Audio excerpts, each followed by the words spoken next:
What's up, gardeners? Devin is here, and today we're going to be talking about Echinacea coneflowers. I'm going to walk you through how I grow my echinaceas from season to season to season, showing you guys what exactly you should be looking out for and the general care and maintenance needed to get your echinacea growing happily and healthily. So I planted this echinacea about 1 year ago. Now these plants, they love to be grown in the full hot sun. However, if you are growing it in the full hot sun, if you can offer it some additional irrigation, that will absolutely be best, because they will tend to wilt if they're provided too much sun with not enough moisture.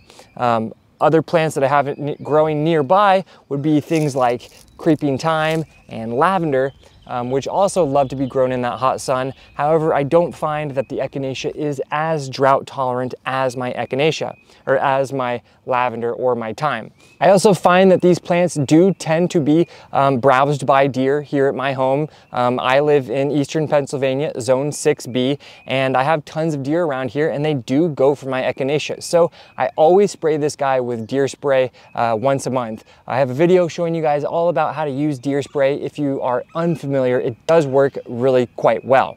But I love the Echinacea coneflowers because they provide those classic coneflowers that are full of rich colors in the beginning of the summertime, and then they have this added bonus of providing the birds with their seeds through the fall and the winter seasons. It really doesn't require a lot of nutrients, so I don't add really any additional fertilizer to the base of this plant.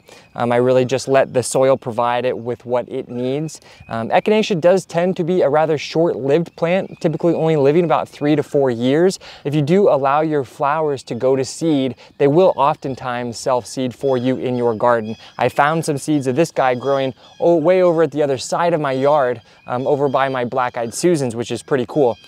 So that definitely can happen and will happen if you allow it to. Now I'm here in the middle of April right now, and 1 month ago I totally cut it back to nothing, right around the first day of spring, and over the last month it has started to shoot up some nice new growth, and from here all I'm going to do is sit back, allow Mother Nature to do her thing, and we'll revisit this plant once it started to produce its wonderful iconic flowers. All right?